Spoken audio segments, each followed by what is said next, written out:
I tell no, everybody know who this one is. Well, I feel like that's not polite. This is Tanesha Hudson. We had Tanesha Hudson on the show today.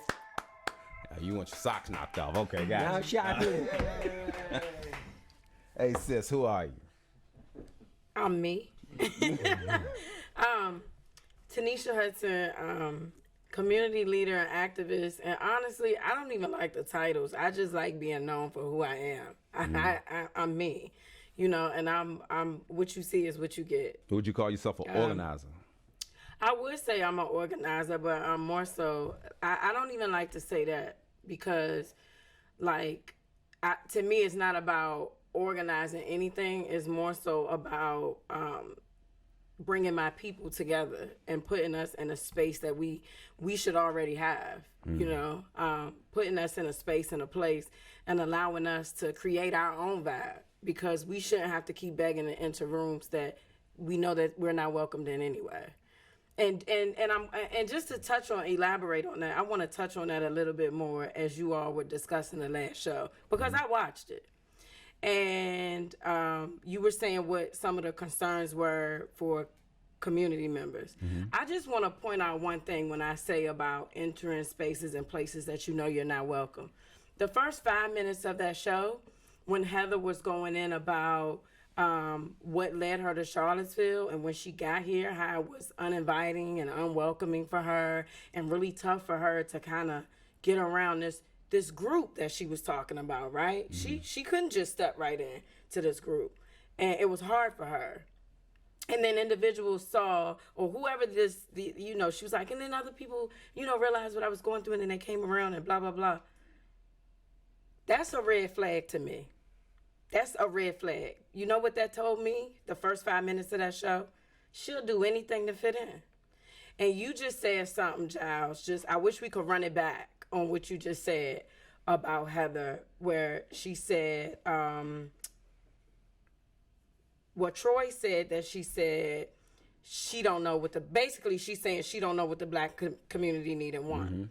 But then she also said that she went and knocked on doors and that she talked to people. And then Giles said, I can't see, my mind works so fast, I can't pull out what Giles was talking about. Oh, you said something about respect, right? And respect in the government. The respectability in this body of government has been thrown away at this point.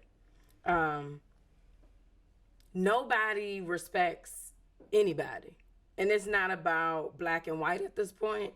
I just think it's about needs and wants. People put what they want over the needs of what the community needs. It's more so like what I want, or what I want my legacy to be is gonna over trump what the community needs. You want an A+. Right.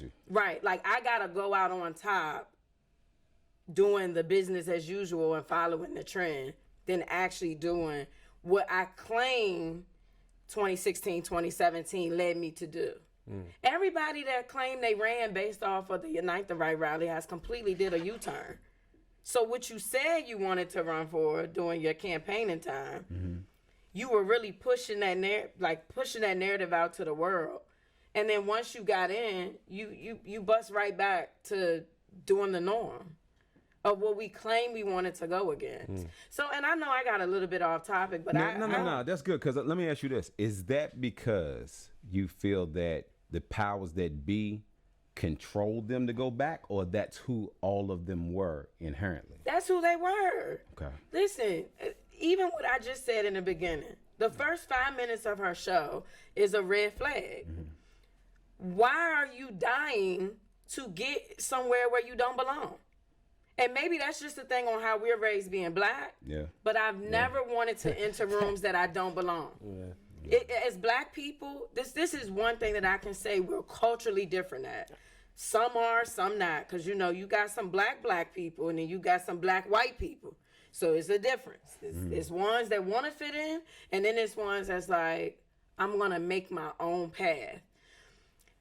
And where we are in America right now, black people should be tired of people that don't look like us telling us what we need and what we want. We should be building our own needs and wants based off of lived experiences and what our ancestors went through and just life experiences at this point. I mean, at 40 years old, I know what this community need. Why does 5 counselors not know what this community need? Let me ask you this. All right, when it comes to now, some of the questions I ask aren't mine. They're just we ask for people that's not here. How is it that we as black people can agree that other people shouldn't be speaking for us? We need to do this for ourselves and not allow them to use words like segregation of ourselves in that movement.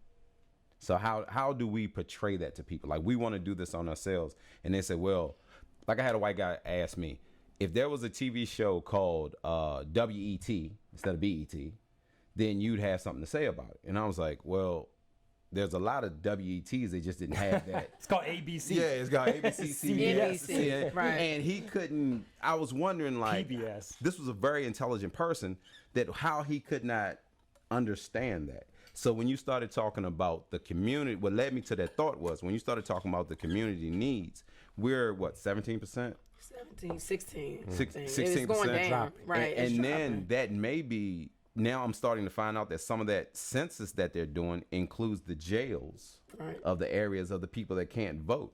So we might actually be 14%. Right. It also includes students, many students, especially grad students. And that's one of the hard ways of getting your head around the demographics in Charlottesville, because that could actually work the other way. It can actually dilute the percentage, like the city. So, but we'll get, I mean. To answer your question, though, I think that we'll always be segregated based on culture, though. I'm never going to go walk up in a white club and enjoy myself. You know what I'm saying? So from an extracurricular standpoint, we're going to be segregated. We've always been segregated. Gotcha. The chitlin circuit didn't apply to the white folks. Yeah. You know, what we that didn't is? go be entertained. You don't know what chitlin circle is? The chitlin circuit is basically... The chitlin circuit is what they consider, like, when Motown would tour. They couldn't tour at the white theaters back in the day. Couldn't you know, go to that's the why the sundown Apollo towns. started. Yeah, I got you. That's why the Apollo just wanted started, and then the name. House of Blues. Like, things like that started in different cities because we weren't welcome. Like you said, the NBC, BET started because we couldn't go on NBC. Yeah. We couldn't be on CBS. Do you remember, shoot, I lost my thought. Oh, where there's different, you remember the Green Book? Right. Right? Sure. The Green Book is based on places that we could go safely and listen to music, eat, housing. No, I understand the concept. I just hadn't heard that name. Well, that's the entertainment actual name that was that what we called it for the entertainers and in the places that would go. But I don't want to lose track of this question because you brought up an interesting question. I think Tanisha's response is important. But there's this, which is, city government, right? We had this conversation. Are city councilors supposed to represent everybody, and what does that mean? And then or are they supposed to represent, who they care about, or are they supposed to represent what the city's budget is for, right? Those are three different groups, right? Well, so you represent everybody, but I think you also have to take in take in consideration who's been left behind for thousands of years, right? And that if matters I go down. Who's up there doing the votes? Right. Gotcha. If I have to continuously walk, let me give y'all a history lesson real quick, just to elaborate on this, your question and his question, just a little bit more. In the 1970s, there was a Star Hill grant that came out. This Star Hill grant was for any black business owners, homeowners, or whoever lived on the Main Street corridor to basically fix up everything that was in that corridor, right? When they gave this $200 grant, it was so you could buy paint and paint the outside of your business or paint the outside of your house. Who knew that they were actually giving that grant to later come back and snatch it from black people, right? So that's one grant that came out. But then we could go back a little bit further. Even when they did the redevelopment for housing, when they built West Haven. When they built West Haven, Charlottesville never paid in the amount of money that they were supposed to pay in so that they could then run Charlottesville Redevelopment Housing Authority through the locality. That's why CRHA is ran by HUD and not by the locality. Richmond Redevelopment Housing is ran by the city of Richmond because they paid the money in the 50s before, Wickham, Fairfield, and all those project housings were built.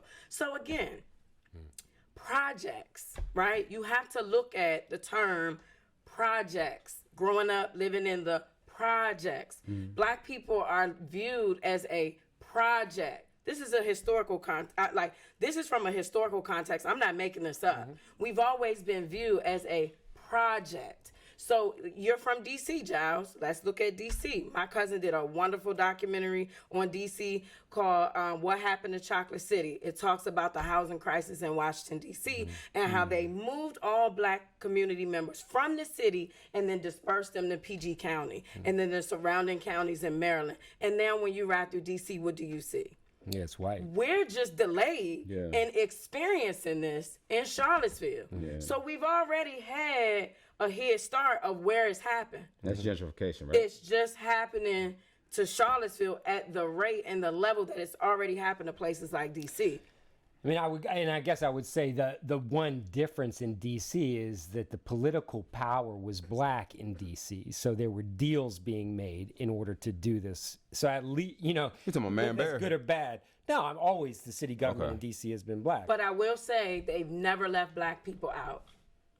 We could argue that viewpoint, you know, on a whole nother show, but they never left black people out. One thing about even Marion Barry, you bringing him up, he always found a way to keep black people implanted in D.C.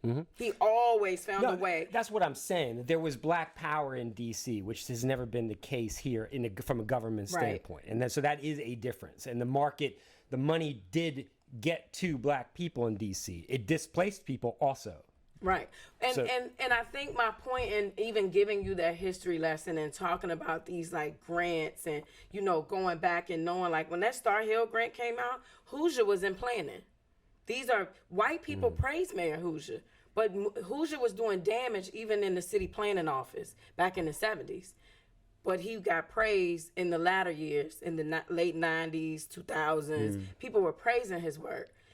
We're just delayed in understanding what's happening to us because we're fully just not paying attention. No, I mean, I agree with you. That's what it looked like when I arrived here in 2011, is that it was happening and, you know, people were fine with it. Right. And the market just got bigger, faster, stronger over that period. And the money directed at black communities stayed small ball. It became bigger than $200 for a house. But it might have been it remained small ball, right? At a time when any expert would say, if you're trying to reverse these forces, it has to be major reinvestment, major investment. And so, you know, I mean, look, I had a very good friend call in and say, when are y'all going to produce the I Tough Love Seville show with Tanesha Hudson? So, you know, I think Person that respects you a whole lot too. yeah, and I think that Name drop? all right, Justin Reed, you out there, man? You know, JR. Here we are. Here's the I We Tough just Love ruined your Seville. sabbatical. It's all over. All right. Now, wait a minute. I do got to say something. Tanesha, I have to say this. All right. When I first met you, like, with I had my little hot dog cart and all this type of stuff, right? And 2017 it happened, and you were very boisterous, very vocal, right? So when people tried to group you into the fussing, loudmouth little black girl, right? Then they sit there and they listen to you. They use other words, but I'm going to ride with that one, but that's fine. Right. But you are extremely intelligent, right? Where does this all come from? Not you're just intelligent, because I know the way you talk about your mom, it's like, I already got all that. There is a way that he does it with the way he remembers information and can recall it at the drop of a dime. Anybody that watches you, I spent like 4 hours watching stuff on you this morning, right? You've always, you didn't grow, you always were. And I don't think that so I didn't see that in the beginning, right? So where does this come from? Like, this isn't by chance. Like, you have had to be put in certain circles to cultivate and learn and grow. That's the Tanesha I asked. No, honestly, I'll be honest with y'all. I've always been like, I had a basketball coach. I grew up playing ball. So let me give y'all a little bit about me.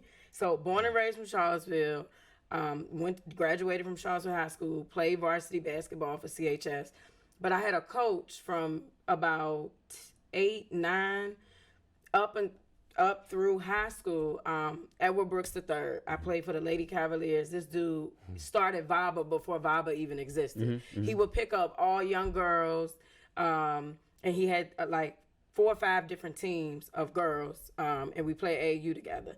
Well, it started with City League, and then we became AAU, and then it was like we all played together from 8 years old all the way through high school. So we were running through teams at CHS. All you got to do is go back and Google the 96 through the 2000 Charlottesville High School girls team.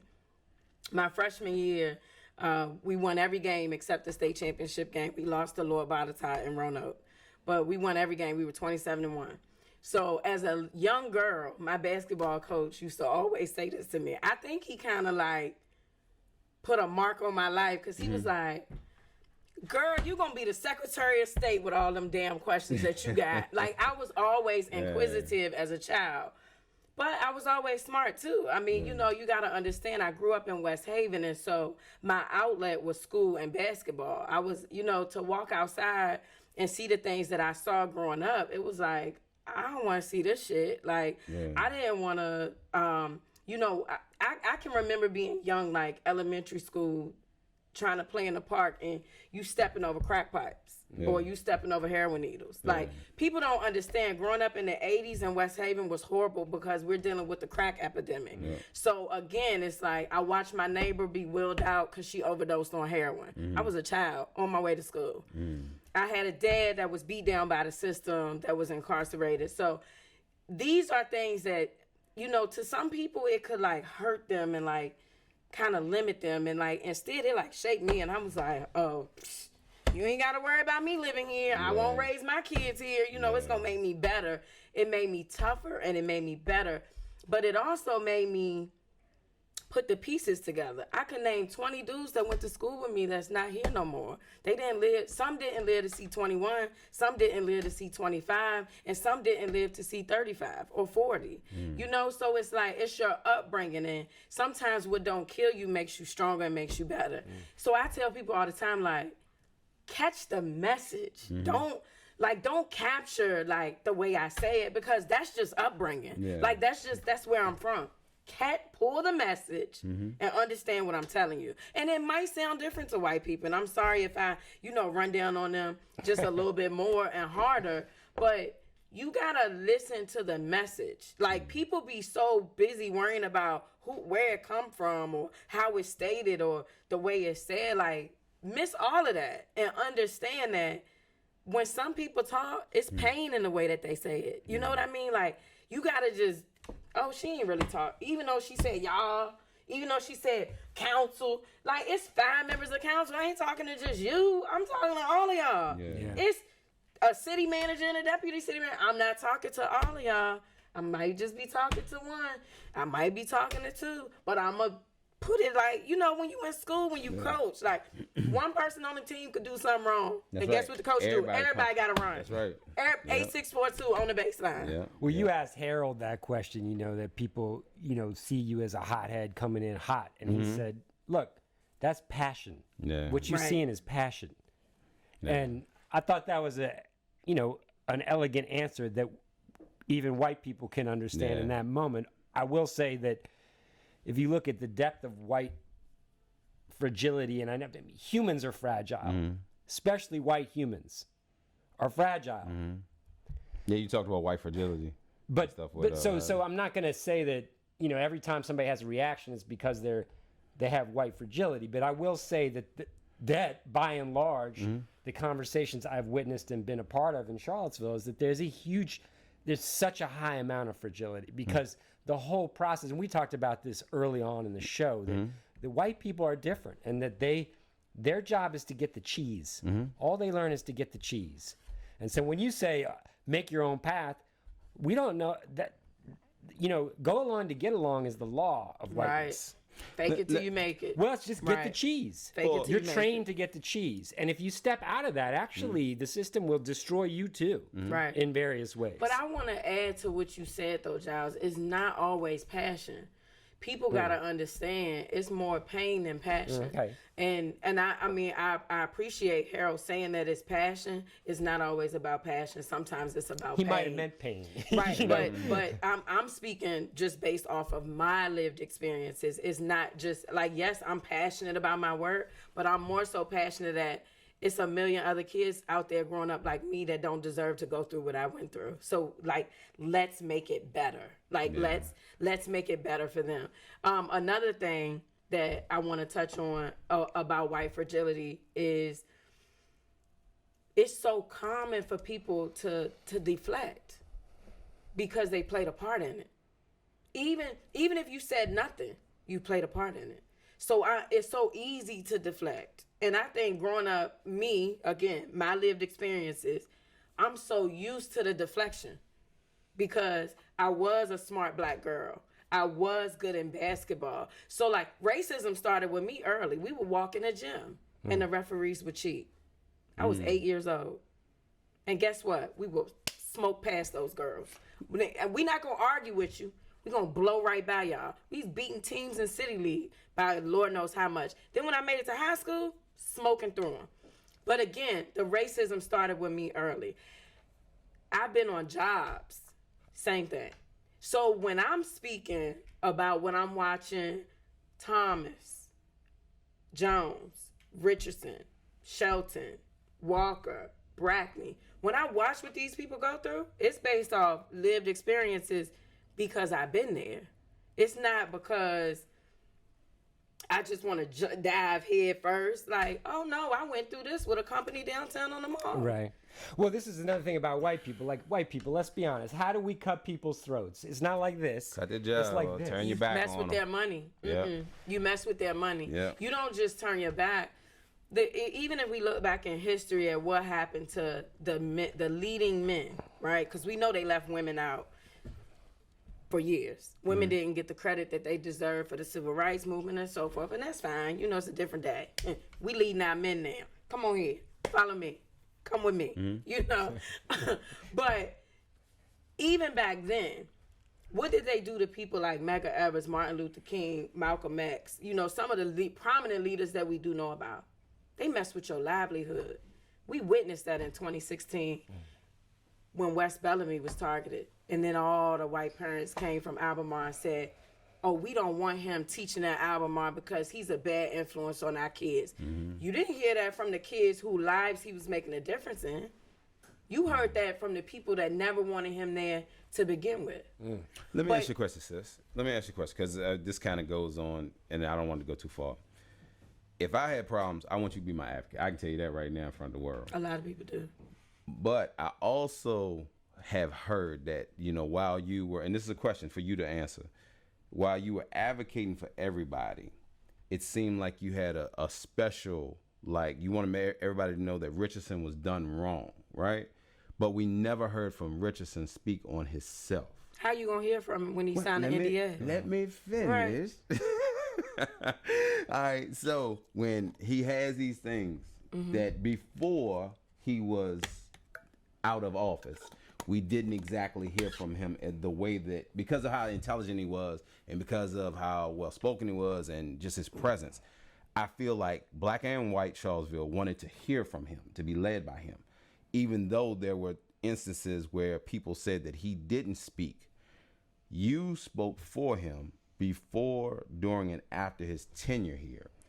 What do you think the reason a person in his caliber wouldn't speak, and why did you feel the need to make sure that they understand the wrong that was done to him? All right, so let's start from the beginning. If I asked it right. Okay. No, we're going to start from the beginning. Okay. Let's start from the beginning. The thing that targeted me with that situation was the fire budget request. When the fire department made that $9 million budget request, and this man called him willfully ignorant, and nobody said nothing, and I'm like, hold up, wait a minute. Y'all went crazy for Wes, but y'all ain't doing nothing for this man? Would that not click to you? Because, I mean, here's the thing. Now I'm going to get on the black community, because we love doing this, what we shouldn't do to each other. But we watched each other do it to him. So had he not had just me, he'd have had nobody. So let's call a spade, because that's what I'm known for doing. Gotcha. Nobody did nothing to protect this man publicly. Well, I mean, I'm not going to disagree with you there, but I'm saying Chief Baxter's gone. You know why he gone? Get out the fire. Get this notebook. Catch this notebook. Because of these FOIA requests. Do you know why I said something to protect Richardson? Because of these FOIA requests. Gotcha. See, one thing about me, and I made this clear at the beginning of the show, that's why I'm glad it's marked in the first 3 minutes. I don't got to follow the crowd. That's right. I've never been one to follow the crowd. I've always been a leader, and I've always stood out. When everybody else, black, that's sat back quiet, I want to look at the camera. Make sure the camera looking me dead in my eyes. Get them off. I want to look at the camera. When everybody else, black, took a seat back, I stepped forward. Because I knew it was wrong. And they knew it was wrong. And even the black people that were sitting on the dais, the black people that were sitting inside City Hall, and even the black people that was in any position in the city, whether you're in the community or outside of the community, you knew it was wrong. That go for the NAACP, SCLC, I don't care, name all the organizations around here. Black Lives Matter, all the UVA people that came out for August 11th and 12th and July 8th. I'm speaking to all of you. You all knew it was wrong, and you did nothing. So while everybody you can pull it off of me now because I'm done addressing it. So while everybody keep making it like it's so special, the only thing special about it is I did it for Wes. I did it for Maurice. I did it for Al Thomas. I did it for Richardson. I did it for Letitia Shelton. I did it for Nakia Walker, and I did it for Chief Brackney. So what people are gonna do is stop saying that I pick and choose because I don't. Right. I kept it real from the beginning. Same FOIAs I was pulling before he got here. Same FOIAs I'm pulling now. Now I'm gonna let you go ahead and get me here real quick. Go ahead and get mine out the way. How has the black media not supported Black Charlottesville? And that's including the shows that I'm part of and what we're trying to create with the Sim Project. Like you and I talking, and I try to make adjustments after. But I also want you to be able to say, for the next, black entity that comes up that doesn't do things for Black Charlottesville, where did we drop the ball? Y'all dropped it big time because the things that could have been put out there and placed out there wasn't. You know what I mean? And we had our look, I don't cuss everybody out. Yeah. Let's be real. I don't call people on the phone. Hey, listen. All media. Like, I don't even want to address it as black media, white media. All media. Well, we know white media doesn't always tell the black story. But we'll get there. Let's save the white media for next. Let's focus on the black media. Okay. The black media could have done a better job. To me, everybody lacks investigative research. Okay. Everybody. When people are out here doing research, they pull what they feel the majority wants to hear. It's like, when does somebody take the initiative, other than this little black girl over here? Let me say black woman, because I'm whole big 40. This little black woman over here, everybody wants to take the calm approach to things. We're not in a time where you can take a calm approach to things. We're just not in that time. Yeah. We're in a time where you have to be 1,000% real. And if you're not, this little device right here and social media and the power of it, you're gonna get caught on your own mess. The call out. And the black media just completely failed to address it in ways that it addressed anything pertaining to West. But see, I'm gonna tell you what that showed me. And Giles just touched on it when he said, what we do? Turn our back. That's what we good at doing to each other. Turning our back. We good at doing that. Unless it directly benefits us from a financial standpoint. It don't even gotta be a financial standpoint. It could be from a friendship standpoint. If it don't benefit you, you ain't think about it. And that's exactly what I told you then, and I'm saying it live on this show today. It didn't benefit y'all. Y'all didn't care. Because it didn't benefit y'all. It didn't. Yeah. And maybe it was the connection. I get, Max worked at the radio show. She also worked downtown. Maybe you was just keeping it kosher because, that's your wife's job. That's how y'all got to live. I get that. But my whole thing is when we have to pick and choose and decide, if it, like, we really live with this thought, if it don't make money, it don't make sense. That's not always true. Because sometimes my integrity is worth more than money. Yeah. My integrity. I'm never going to do something just for a dollar amount. That's why I don't take money from anybody. Anybody can't give me money for my projects. I don't want it. So let's transition to the white media, but I do have a question. I mean, just based on what you're saying, I mean, the people you said you stood up for, they all also had their own choices to make, right? I mean, and Chief Thomas took an NDA, and I'm out, and I'm not saying anything. Right. Dr. Richardson, NDA, and I'm out, and I'm not saying anything. That's not true of Chief Brackney, and that's not true of Mayor Walker, right? So people also behave differently. And if you look at, like, the way the city approached information from 2017 to now, as the FOIAs piled up, the game got tighter and tighter and tighter and tighter and tighter, right? And just not to defend black media, but black media in Charlottesville is part-time. People have full-time other jobs, right? White media, we're full-time. So, like, I get it, like, that's on us. That is on us. But I mean, black media, we're trying to build full-time black media in Charlottesville. We're trying to say, if you don't have full-time black media in your community, you got a serious problem, And so, I mean, I don't want to, say, you make your own mind up about all of us, as you do. And that's you should, right? But to say that that's black media, you have to do 8 weeks of FOIAs and, call 300 people. And everyone says, nope, not talking. But I never said do the FOIAs or call people. Here's the thing. Here's the beef with me and the black media at the time. They know me, and they know my number. They could have picked up the phone and called me. I would have shared my FOIAs with anybody that wanted them. Which is true. I'll share any of my FOIAs with anybody that wanted. I'm not telling nobody to work 30 hours a week on top of their 40, 50-hour a week job. I do it, but that's just me. Why did Dr. Richardson leave? They were going to push him out. I'm asking. Eventually they were gonna push him out. So let's start from the beginning, because that's really what I was here for. So I want to start from the beginning. Now we're not gonna go all the way back to Jones and Thomas. We had to give the whole story. We not you were here for us. We had to get there. I love y'all, but not that much. Let's start from the beginning. Now I'm briefly gonna touch on Jones and Thomas, but I'm not gonna go too deep into that. But I will say that there was one red flag, because 2 black people are no longer with this city, and they weren't the only ones that did the operational planning for the Summer of Hate, right? Yes. But they were the only 2 people to basically exit the city. Even if Maurice had planned on leaving, I don't care. Good thing he did protect himself, But even though he had a whole thing set up with Chapel Hill, they were going to burn him too. They were going to burn him too.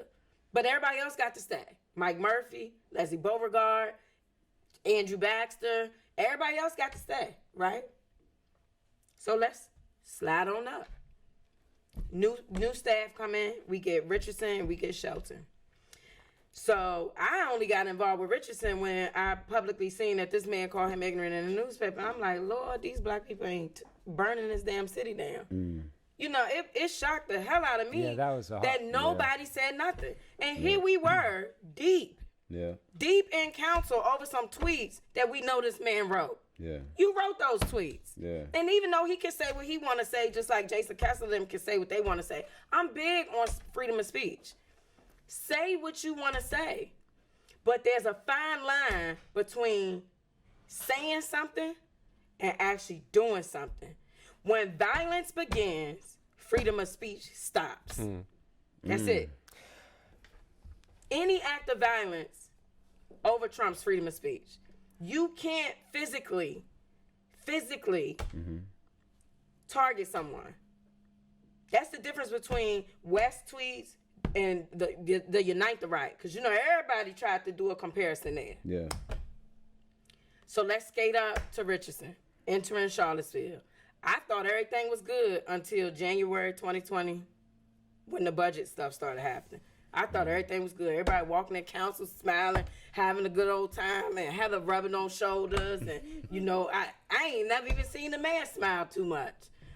But everybody was happy in the beginning. Now I'm in May, June 2019 when he entered this city. And me, I be so out of it sometimes. People be forgetting, like, I do so much that I don't really pay attention to stuff, but sometimes things just hit me and I have a photographic memory. I could tell you the exact date, time of when something happened. So 2019, I thought everything was good. I thought everybody was friends. You know, the way people was meddling downtown. Mm-hmm. Like, oh my God, Heather never dressed up to come in the office. Now she's dressing up every day. Mm-hmm. What? Oh, really? Yeah, she left that part out when she interviewed with y'all. I mean, I got a text right now that say some things, but we'll get to that a little bit later. So anyway, hold on, let me finish. Then y'all can ask y'all questions. Cause look, you wanted me on here for the truth. This is about truth. I did. This is about truth and accountability. We being accountable right now, right? Yes. Everybody's being accountable. Go ahead. January 2020, this budget request comes out. The fire department is asking for $9 million. Greg Wright emails, and let me pull this paperwork out, cause see, y'all gotta know facts. I'm big on facts.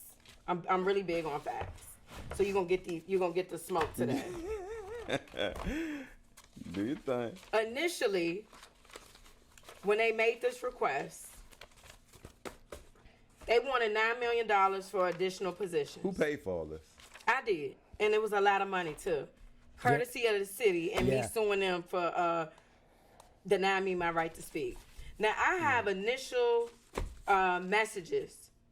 October 2019, Greg Wright and Andrew Baxter were emailing each other. They were already disrespecting that man. October. Before it even hit the streets. Before he called him ignorant. Andrew Baxter was already saying that this man didn't know his job. Mm-hmm. Somebody who has 10 years of city management experience. 10 years. So I don't know about no other black women in the city, but one thing about me, I rode for the rest of those black men. I'm gonna ride for him too, because he didn't have nobody. One thing about it also, he's a professional. He doesn't have to stick around for this type of mess, which is one of the reasons why I think he tendered his resignation. Now, had I known that he would have tendered his resignation, I'd have been like, look, just wait a little minute. I got all this smoke. He didn't know about none of this smoke. You think he would have quit? Well, I mean, it was hard to read. It was hard to read Teron. I mean, at some level, it felt like his attitude coming in, which could have been very healthy for Charlottesville, is I don't care about Charlottesville. I'm here to do a job. And so when he came in to all those department heads who had always been told they could do whatever they wanted to do and said, we're going to do zero budgeting. I mean, you could see the eyes roll on the first day. You know, none of those people wanted to do that. And they certainly didn't want to do it for him. But to your point, where they took that and the way it played out, you know, you got to look at where, you know, where race is a factor. Is a huge factor. Yep. So let's move past January, right? This budget request comes out. Now we're in March. Now he's saying, hey, how can you cut down overtime expenditures and provide an outline? This was a FOIA. I just had it on the top. Can I ask you a basic question while you're pulling that out? Mm-hmm. What was Teron trying to do? So, let's start here. This is a guy coming from a city that's nothing like Charlottesville. Right? Mm-hmm. Initially, it was like Charlottesville. If you look at the makeup of DeSoto and you look at Charlottesville now, I think when he first got there, it was pretty similar. More white than black. As a city manager for 9-10 years he was there, he turned it around. So coming in, let's because people like Heather are process people. Let's break this down in a process. When a new coach come in town, what do? Start over. But why do they start over?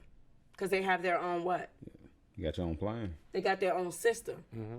So here's a man coming from managing a city in Texas, a real estate.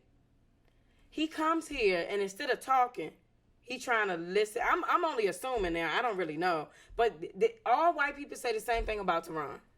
We ain't know what he was doing. We didn't know this. We didn't know that. Hell, I'm black.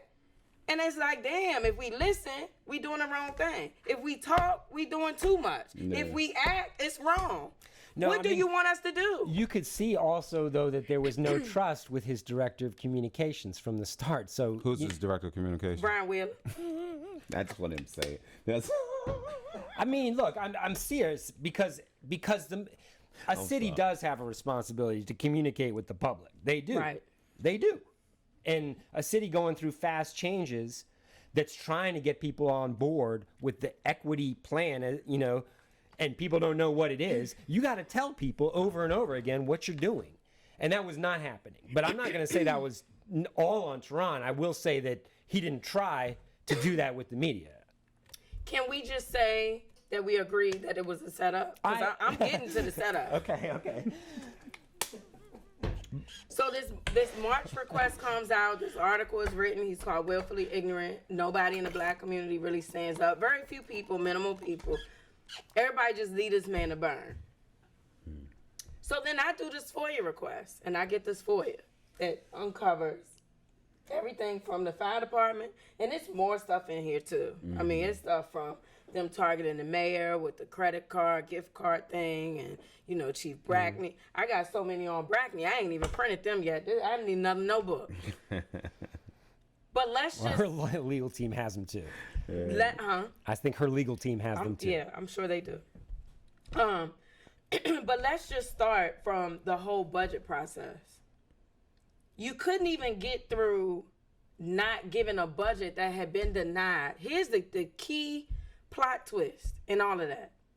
Mike Murphy denied him the same amount of money. Maurice Jones denied him the same amount of money.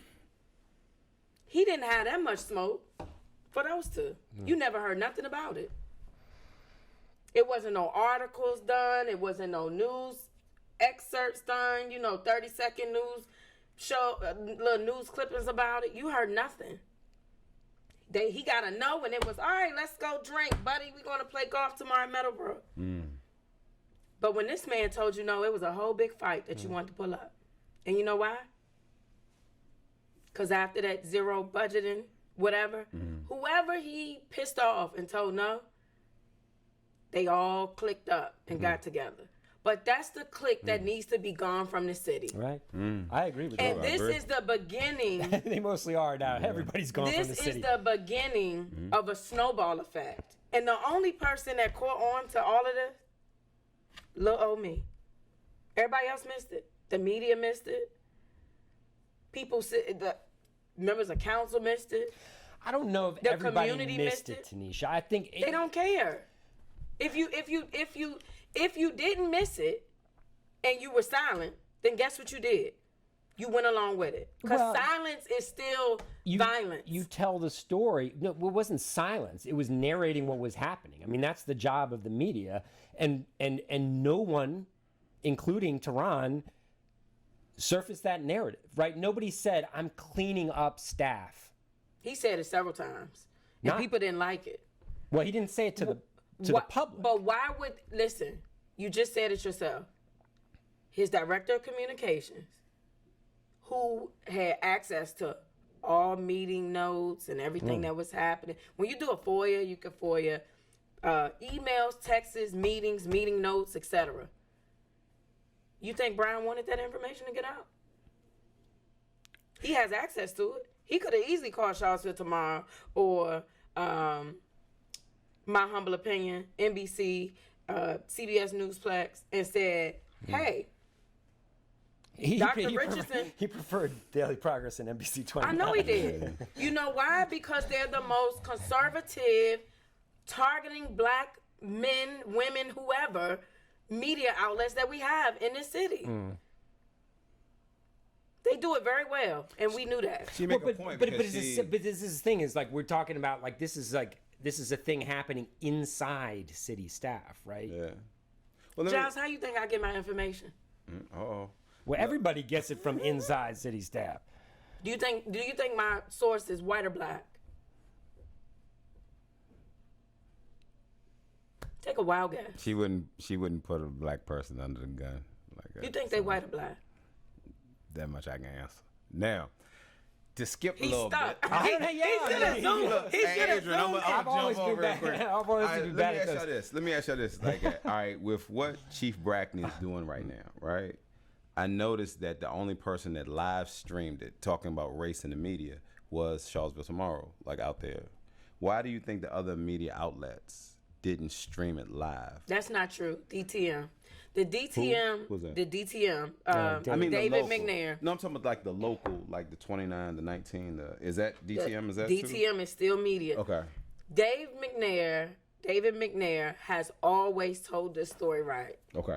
All the way back to Richardson. Okay. He did a whole outline on Richardson.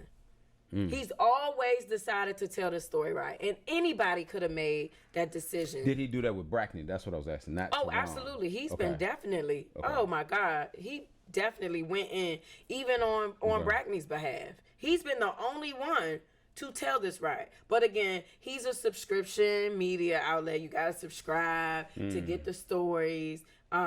He works at Java. I don't He has care a if he full-time worked at job. 7-Eleven. No, I'm just saying. I mean, it's a part-time investigative gig that Dave has been doing for a But- long time, and he has a lot of inside sources. He has done a good job of creating a narrative. It's a different job, though. When you're media, like what we're trying to do, public service media, you're trying to narrate what is actually happening for the public, right? real Guess, guess how many people from Charlottesville Tomorrow reached out to me? I've done live videos pretty much every week almost since March-ish, January, February, March-ish of 2020. Guess how many people from Charlottesville Tomorrow reached out to me? I'm not sure. Charlotte said she reached out to you. Billy said he reached Zero. out to you. Billy did I reached out to you. Hold on. I reached out Billy to you. and I gave Billy some FOIAs from an education standpoint. I've only worked with Billy on a school issue because I advocate for kids being misrepresented on IEPs. I've only talked to Charlotte maybe one time, and I got my emails right here. I could pull it up. Charlotte and I did an interview maybe once, and I just, matter of fact, reached out to Charlotte on the way that they wrote a recent story and lit into her. Because my thing with the media, and I said this at Chief Brackney's press conference, had the media did their job correctly, this city would be in an uproar. But it's not in an uproar because the media is only focused on telling the story in a soft tone that's accommodating for white folks and that's accommodating for the majority in this city. So if I'm stepping on toes, I don't care. I hear what you're saying. I mean, I think that there's media and there's journalism, okay? And our job is to establish facts where we find them and to say nothing else. Other people can create narratives. That's other people's job. And many people... Do you agree with that? No. The Why? narrative is the same for every media outlet around here. Even if you can get when you sued? try to write the story properly, right? Prime example. Let's talk about when I called you. Prime example. It's some things you just don't do. And maybe it's because I'm raised this way, but there's a level of respect that I will always give people. Got it. Always. Always. Got it. And unless all my ducks in a row, I ain't gonna just talk about somebody. When I talk about you, when I say something about you, I'm saying it because I know for a fact that it occurred. I know for a fact that it happened. I have proof. Whether it's a screenshot, an email, a text message, something. I got smoke. I'm never just coming for somebody. I'm not raised like that. I ain't never been a bully. I don't like bullies. I used to beat up bullies in school. You ain't gonna just pick on little Susu over here because she little and you can do that. Poor Susu. Yeah, poor little Susu. You're not gonna pick on little Susu over here. You know that's not how I roll. But I'm also never gonna let somebody just keep going and going and getting and you know, you digging in somebody's skin like that. Yeah. That's what this city been doing to black people. They keep picking and picking and picking. And even when we in a position to do what's right for the city, they do the worst of the worst because it's part of the setup. Why haven't you turned political then? I don't need to be a politician. There's always people needed on the outside. I want to cuss somebody, I don't go to bed at night. I ain't trying to be. Y'all want me to be a black Donald Trump. Y'all want me to get up there and then you know I'm gonna say something I ain't got no business saying being in that position, and then you gonna be like, well, she did. She doing just what Trump doing. You ain't about to do that to me. Look, I like being on the outside. I got more power on the outside. I do my thing and I go home at night. And guess what? I can walk away at any time. I'm not committed in the role that I'm in now. Right. Gotcha. I do it because I genuinely care about Charlottesville, but I keep telling everybody, point that camera one more time. Keep telling everybody. Hang on. I'm gonna give I gotta remind everybody in this city. extreme close up. Wayne's World. Listen, I gotta remind y'all in this city. When I find me a man that make me happy, I was wondering. y'all ain't got to worry about none of this right here. I know she said she'll look for a husband. Listen, when I find me a man that make me happy, all of this is a wrap. When he say, give it all up, come on over here and live this good life, I'm going to say, what took you so long? What took you so long? And not saying that I don't already have them, but it just might not be that serious yet. White Charlottesville, y'all want to get rid of you, just heard have to. Find a good man. Get on the phone. Hey, look. Get on the phone. Get on the phone, people. 434 City Girl. They're going to have you back like them little kids talking about rice. If you spend $25 a day, we can get her a husband. 434 flew out. Tanesha, Flew out. what is the city, what do you want to see this city government do next, right? I mean, they're in a meltdown mode right now. There's a restart on council. There's all these start over. People say it's a disaster on some sides. Other people say it's the best opportunity to start over we've had. Yeah, that's a good point. Let's be real. Yeah. Let's be real. These people have made the worst decisions for Charlottesville. In 2020, after Richardson left, I said, listen, I think y'all could eliminate people leaving this city if you all just, let me go back. Heather said she was real collaborative, right? And she found herself being able to work with anybody. Last. I called each member of council, all of them, all 5 of them. And I said, look, I know y'all have y'all differences, but I think we could alleviate and stabilize the city if you all just admit that there was some wrongdoing with Richardson. I don't care about whatever lawsuit is on the table against him in the city. Have a conversation with him, and that might go out the window. Bring him back. Stabilize the city. Because you would have retained the people that he did bring here that wanted to do their job. Nobody listened. Nobody. But that ain't going to happen, right? Listen, doesn't matter. You asked me what I wanted to see, so I'm going in chronological order. We get to the if present. we would have got Richardson back in 2020, we could have eliminated a lot of mess. We didn't get him back. So what do white people do?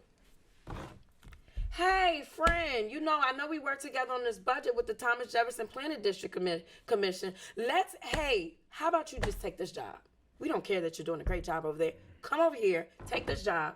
They call Chip. There's no nepotism policy around here. And everything around here has always been geared to be friends of friends of friends of friends. I work in this area, you work in that area. Razor is into development and you're into the media, so you got all the plugs on the Daily Part. You know how to push the story out there to benefit the majority. Razor know how to get all the builders in a room in a meeting so that they can keep gentrifying these poor black neighborhoods. Then you got, Betty over here. Betty is all with economic development, but if we do a FOIA on who has benefited from economic development in this city, I guarantee you it's not black people. Well, I'd agree. But back to the what you said, get to the present. But I will say to that past narrative, Mayor Walker stopped the guy they were gonna hire before Tehran. She pulled the ticket on that process because of nepotism. Not just because of nepotism, that was because of the process. He would have made it had he applied on time. All right, now wait a minute. He missed the deadline. For the people, explain nepotism exactly. So nepotism is a policy that restricts you from hiring, or let's pull up the definition because I like to be straight. Preferring friends and family in a hiring process. Meaning, if my dad was an ex-mayor, I can become the head of planning or neighborhood development services or economic development. Just because my dad has a history of, he was involved with the city, or he was the ex-mayor. Yeah. Or, Giles is my uncle. I Of course, we don't look all alike. the way up to like the judges and everything. General in public in the public any sphere, government setting, you have a policy, there's a policy. that keeps that from happening, Right. and the bar is very high if you are going to be friends or family to prove that there was no influence in the process. Right. So it puts it back where the public can pull the ticket if they smell a rat. It's easy to pull the ticket if you Rather smell than a it makes rat. sense because it happens on every level. That happens out Not the playground. but Who not- you picking not- on be on your basketball Not team. necessarily. Like, it is limited even on like the federal realm. It's like if you worked at NGIC and you were in, let's say you was the head of maintenance. Yeah. And then I come in and I'm your niece.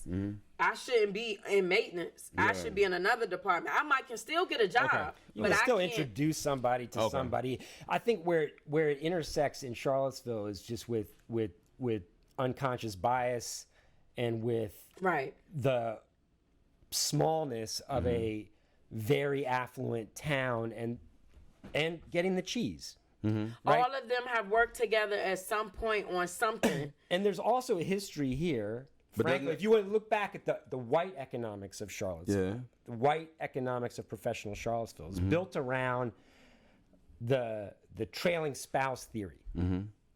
You can underpay white professionals to take jobs that are local because they have a spouse at the university in a tenure track position who's got to move here from Chicago or LA or San Francisco.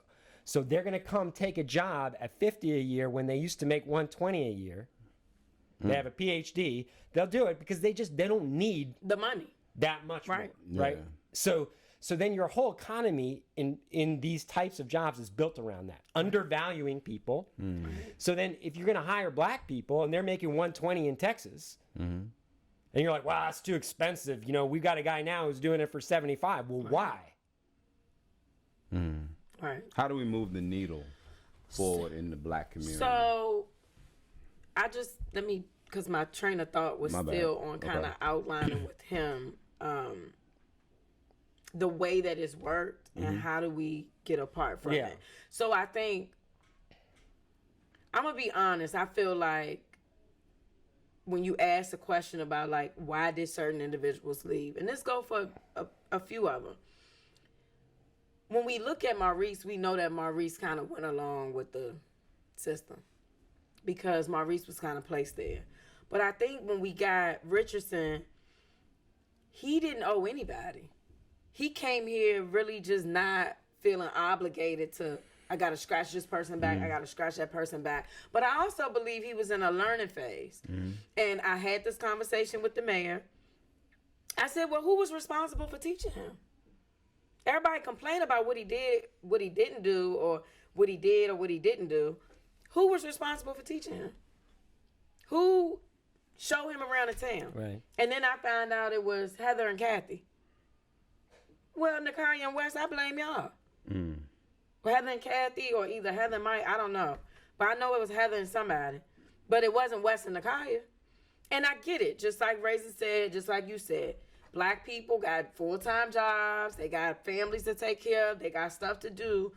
But we find time for what we want to find time for. We should have found time to make sure that we at least, because had I known that he was being chauffeured around by the white folks and not the black people, I'd have chauffeured him around myself. What about our new city manager then? Again, when we're in the position to make a decision, we get the worst of the worst.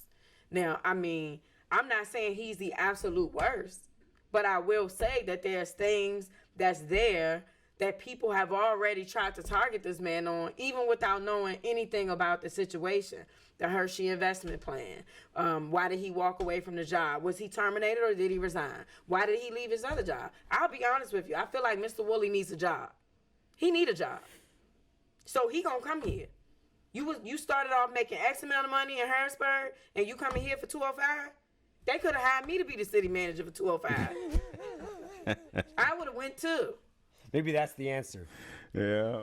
But what I'm saying is, it's not, at what point do we accept it's not really about doing what's right for the city?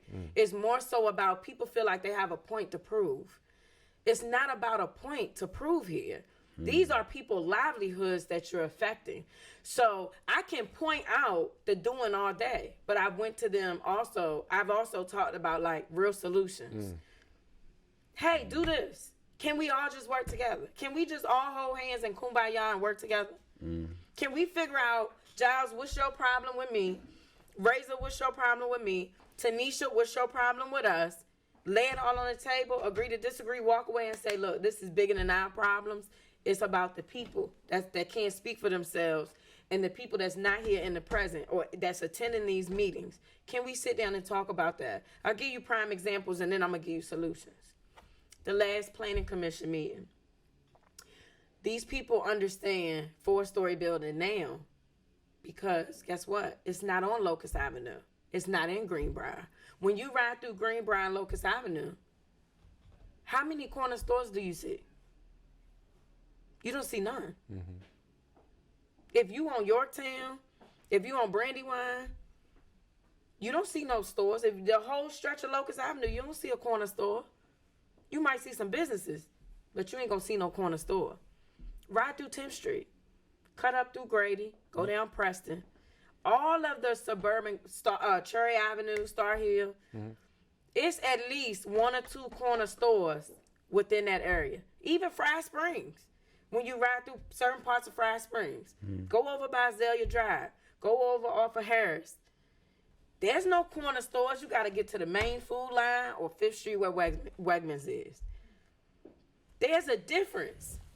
Look at the assessments. Look at where the assessments go up at. Look at where they're slightly going up. Some have went up 30%. Some have only went up 2%, 3%. There's a difference. So when people always say, well, why does race matter? You tell me how a house in Orangedale is only worth a certain amount of money, but a house over in Belmont that looked like it's about to fall down to the ground tomorrow is worth $600,000. Yeah. Yeah, I mean, the Mapping Seville project, you know, Jordy and Dr. Douglas, they try to really draw attention to where that comes from, all the way back to deed restrictions and bring it all the way up through the present, through values. And it's clear as day. I think most people in the planning process accept that and understand that now. But I don't think that white Charlottesville, when they look at the Flume process, accepts that as a variable. You know, I mean, it's still this, it's as if that didn't happen or that the values are all going up equally. And I don't have a good explanation for that. I don't think it's because people haven't spoken that truth. I think a lot of people have spoken that truth. But we do nothing though. So it's like, to me, you know what that's like? If you walk up to somebody, if I say, let me just say this. If I say, I'm trying to put it in a good analogy format for you. Like, you don't have to kill a black man to kill a black man. Does that make sense to you? Do to me. You don't have to kill the black community to kill the black community. In other words, what I'm saying is, you don't have to kill us by shooting a gun, stabbing us, strangling us, or injecting us with something, or serving us poison. You can kill us by simply doing what you're doing. You can kill us by giving us jobs that's only gonna pay, well, it used to be 9 something an hour, now it's $15 an hour. But you then can make the kill milk us $6 a gallon. You can kill us by, you know, knowing that we can't afford to buy a house, but when we go to the bank to go get a mortgage loan, oh well, we're gonna slide you this $150,000. Where am I gonna live? What am I gonna buy? You put me somewhere that I don't even belong, but then you want me to come and clean and wipe your toilet stools.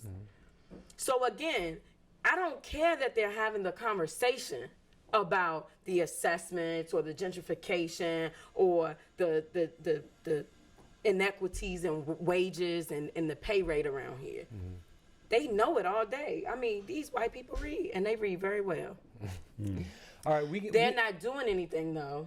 We got to start to wrap up, but solutions. Why you Give us Tanisha's. This is what I get bullpen. before you even tell that. This is what I get about Tanisha. What I've learned today is that a lot of people misjudge her the way that she moves. It's not that she's telling you you got to do it my way in order for it to happen. She's calling out when something is wrong. You know what I'm saying? Which I don't think everybody understands that. And I even have better clarity sitting here today listening to you. It's not that you're saying you got to do it this way. She's saying, okay, if it's wrong, let me offer you a solution. Y'all not taking anything. Nope, that's wrong. Let me offer you a solution. She's not saying y'all got to do it this way. And that's the way that, going back to when she was talking about like the fire chiefs and stuff, they were like, okay, no, you have to give me my 20% or I'm going to be mad. Or you got to give me my, you know, and she's, you're getting judged for what they're doing. I hear you. I hate it when people say, well, since you know all the problems, tell us the solutions. It's not your job to do the solutions. It's their job to do the solutions. Right. I mean, you know, but that said, you know, you say you have some solutions. But I'm being judged for black cries that get no answer. And then we have white cries. They move swiftly. Sure. You know? Yeah, and a prime example, and then I'll get to the solution. The Lincoln Project.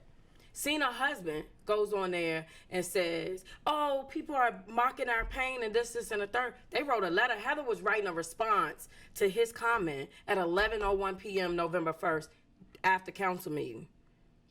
Black people have been asking, why are black leaders being treated this way? We don't get no answer. So if I got to break down that analogy and make it bigger for you, why do black people got to keep screaming and crying? The white man said something one time and you move like this. But I say it time and time and time again. When it was Richardson, I said, don't worry, y'all laughing now, but y'all going to cry later because it's going to be y'all next. Who was it next? The mayor, Chief Brackney, Letitia Shelton, all of them came for some way or another. Either left out of information, either they left them out, or they forced them out. Because let's be real about Brackney. What was done to Brackney is absolutely wrong. I want that on the record, recorded today. She should be reinstated along with other black leadership. Whether they think it's the right thing to do or not, it's the right thing to do because you knew why you did it to begin with. So people keep trying to say, we want to move the city forward. We want to do what's best for the city. We want to blah, blah, blah. Well, who are you listening to? Several people signed a petition and said, bring Richardson back. He shouldn't have left anyway. I'm going to do another petition asking for an independent investigation on what was done to Brackney. And probably 300 more people going to sign that petition. So what I'm saying is sometimes you got to tuck your pride and say, I know I messed up. My way didn't work. And Heather just admitted to that. I know I don't have the answers. I know I can't tell the black community what they need and want. You can't even tell the city what they need and want, honey. You want everything but a tub and a church. She's in everything. She's in all of these emails. So the solutions would be things like economic development. Why do we not have a transit system that bus people or send people to jobs like Hershey or Target distribution or Walmart distribution that's paying $20-something an hour? 37. 37. Why do we not have a bus system that's going to bring those people that are here up to there? Why do we not have a system in place that allow people to make more money? Why does the city not purchase land? Why are we not purchasing this land? Why did some LLC from Arlington just purchase the Guadalajara building off of JPA? Why is the city not buying this land space? We're allowing these LLCs because they're friends of friends of friends of friends. Sure, if I did the research and paid for some more FOIA requests, I'll figure out who connected, how, when, where, and why. This isn't by design. I just met somebody weeks ago that said, I work for a construction firm. I build construction plans. I'm an architect, and I work for this construction firm. And we basically go find things that are run down in certain cities, and we just offer them top dollar, and we buy it. Well, I mean, I was going to say that. I mean, because I think that is worth saying, Tanesha, is that, and we had this conversation with Heather on the show, but it's like the city doesn't have that money. The money is private. The private money from Arlington, you're talking, is way bigger than the city's discretionary budget to try to buy real estate, right? I mean, the city's up against UVA Foundation, and they're up against prospectors in Richmond and Northern Virginia who will plunk down 10 times as much money as the city could to get that land. It's private money. The city has to create rules to prevent that from happening. That's all it can do. Right. I mean, but I will say, if you look at how much money we've given out in the Vibrant Community Fund over the years, how much money do you think that is? That was well enough This land hasn't always been this high. That's true. That is So- absolutely That's true. true. So when That's we true. were in a surplus and we were in a safe space, why were we not buying it? Yeah, because we've allowed UVA to buy it. And then if you look at the tunnel, right? There's a tunnel.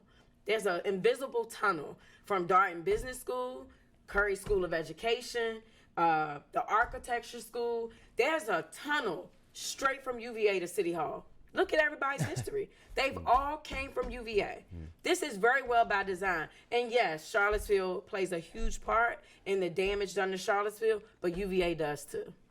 And until Charlottesville can be accountable and admit to their mishaps and their mess ups, they can't begin to point the finger at like UVA because they can't even own up themselves. Or the county. And Or the now, county. And now Or the people, county. as you Yep. said, now our workforce is living in 5 counties. Yep. I mean, really, right? I mean, Right. people are living all over now. So Right. you could fix Charlottesville, but the people actually you're trying to help don't even live in Charlottesville Right. anymore. Because I you mean, can't afford it. Right, And from an affordability standpoint, why we will give $13 million to PHA, but you'll give CRHA, the main source to low income families, you'll give them $2 million. They gotta make it. They don't make it make sense. They don't make it make. And PHA serves more middle class people than they do low income people. They're serving the school teachers or the married couples, and you know what I mean. I FOIA'd them before. I have the numbers. we would have to have an 8-hour show to Yeah, get to the yeah, bottom yeah, of yeah. what Right. Tanesha knows. All right, let me ask you this. to Razor, we close. got to wrap the show. Yeah, let me ask you this, okay? With all that you've done over the course of the past 2017, right? With all that you've been part of, if you had to sum it all up to what would make it all worthwhile, all the aggravation, all the FOIA requests, everything, in 2 minutes, what would you say? I would reinstate all black leadership and everybody learn to work together. Look, we can agree to disagree. Reinstate all the black leaders. Everybody learn to work together. Everybody come to a sit down and figure out what it is that this city needs. Put me in a room with all the rich white people and let me break them down. Because it's not for government officials to try to do that. Somebody else has to do that part. And then you do it in the rooms that you shift on a government level. You know, put me in the rooms to actually sit down and break these people down. Like I feel like y'all, like people always want, like the white people here want what they want when they want it, and it's like when I want it, I want white people to talk. You said people wanted Richardson to talk. I want white people to talk. Yeah, I agree. They won't talk. They won't say nothing. I can't even get Lisa Robinson to call me back. That's an attorney? Right. They won't talk at all. So it's like they can have their way, but then when it's us trying to have our way, we can't get it. And I'm saying, show me what Richardson did wrong and tell me why you couldn't work through it. Because I can show you what each one of you white people did wrong, but y'all are able to work through it. Right. And you're able to maintain your position. And if you think that that's okay, you have a serious issue of race. Right. We're dealing with the biggest extortion and discrimination, visible extortion and discrimination issue that I probably have ever seen in my 40 years of living. So the solution would be bite down on your pride, bring these people back, let them work, everybody learn to work together, and let's make Charlottesville the so-called world-class city that we want it to be. Because continuing to just hire black people after black people after black people, and then you go from the best all the way down to the worst of the worst of the worst, you're not making us happy. We have to live with these decisions that they make that are ruining the city. And not them, because they have the means to pick up and move and go do whatever they want. These people own houses. And connections. They can sell and they always land on their feet. So why can't we? Why can't we?